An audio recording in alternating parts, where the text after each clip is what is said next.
A prime minister once fled his own country on a military helicopter in the middle of the night because his own people scared him that much. Not an enemy country, not a foreign army, his own people. And they weren't alone. Kenya, Bangladesh, Nepal, millions of ordinary people, students, workers, kids, storming parliaments, burning buildings, and in Nepal, planting a pirate flag from an anime on the gate of their own parliament like they just won a war.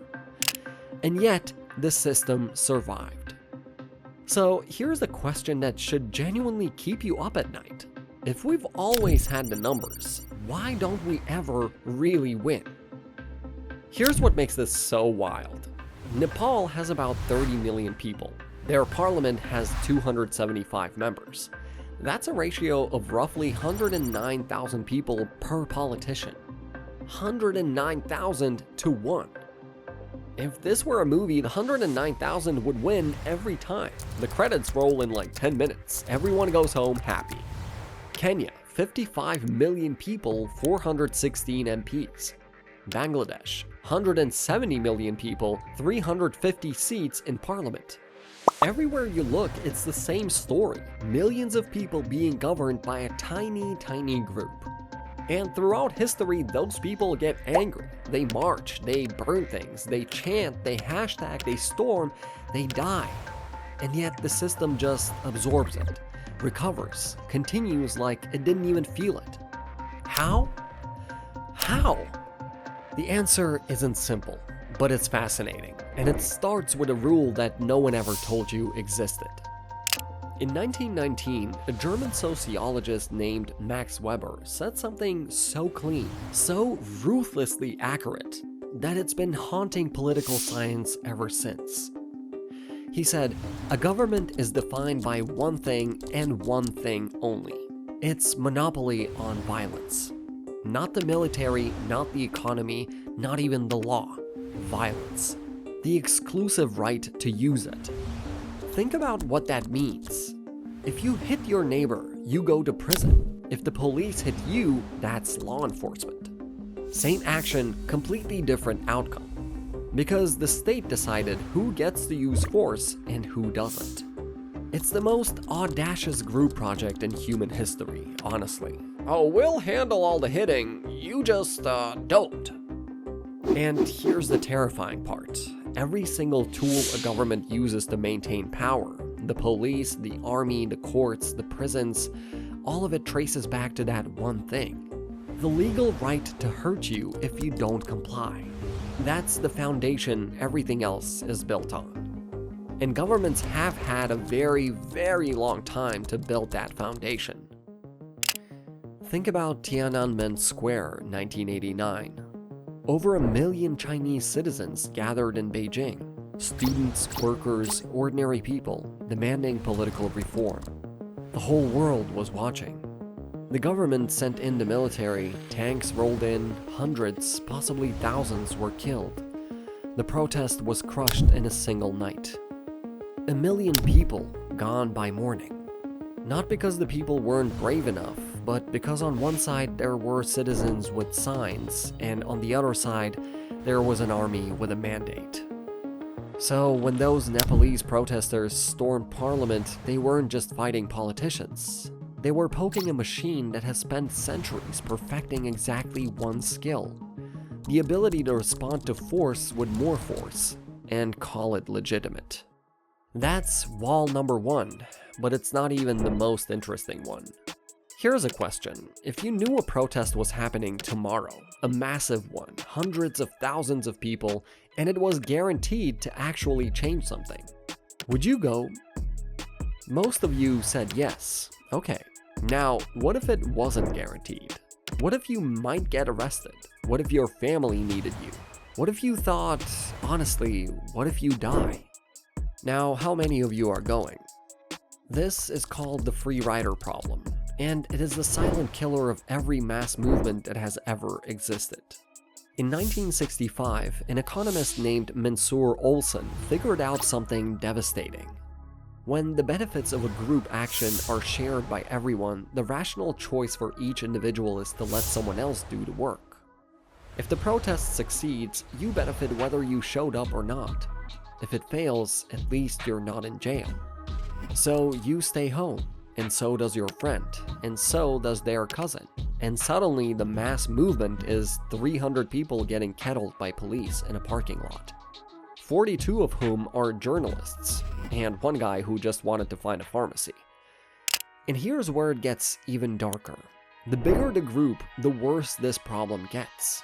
Because the larger the crowd, the less any single person feels like they matter.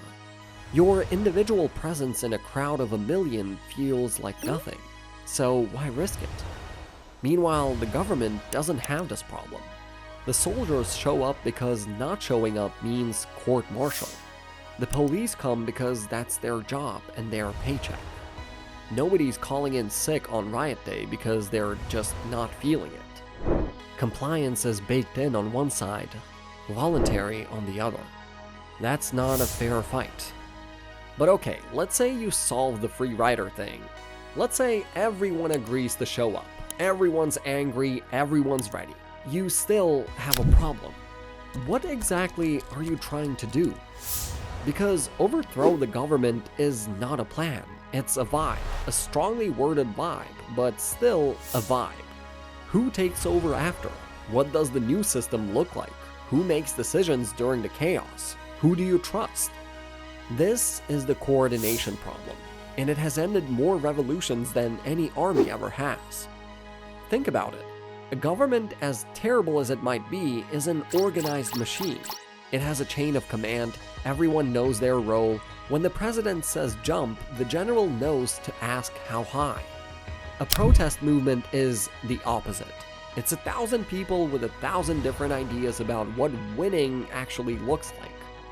And no agreed structure for making that call together. The moment the immediate enemy is gone, the movement fractures. It always does. Look at the French Revolution, one of the most famous uprisings in history. The people overthrew the monarchy. They actually won, and then immediately started executing each other. The period right after is literally called the Reign of Terror. Thousands of people, including many of the revolution's own leaders, were sent to the guillotine by their fellow revolutionaries because nobody could agree on what the new France was supposed to look like. They beat the king, then lost to themselves. History is full of this, successful revolutions that ate themselves within months, because the thing that united everyone was anger at what existed, not agreement on what should replace it. Your leaders already solved the coordination problem. That's literally what a government is, a coordination solution. Essentially, you're trying to beat a fully assembled machine with people who can't even agree on what app to use for the group chat. So, here's where it gets genuinely mind-bending. The reason a few hundred people can govern millions isn't really about weapons or walls or police. It's about a much quieter, much older kind of power. Legitimacy. Here's what I mean. Most people, and this includes you honestly, don't follow the rules because they're scared of the consequences. Think about it. Right now, there is no police officer standing behind you. Nobody is watching you cross the street or pay your taxes in real time, and yet most of us follow the rules anyway. Why?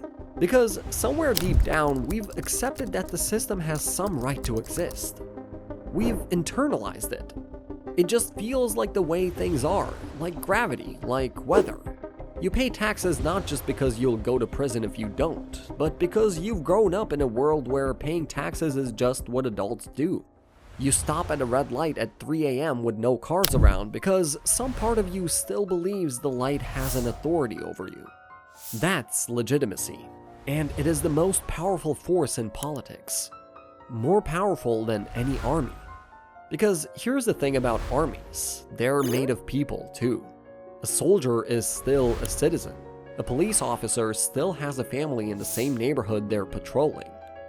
And when enough of those people start questioning whether the orders they're following are actually right, the whole machine starts to wobble. This is the real magic trick governments pull. They don't just hold a monopoly on violence, they hold a monopoly on your belief that their violence is okay and yours isn't. The moment that belief cracks, like it did in Nepal, like it did in Kenya in 2024, like it did in Bangladesh, suddenly the numbers do start to matter. Suddenly the police aren't so sure who they're protecting. Suddenly the soldiers remember they're also citizens.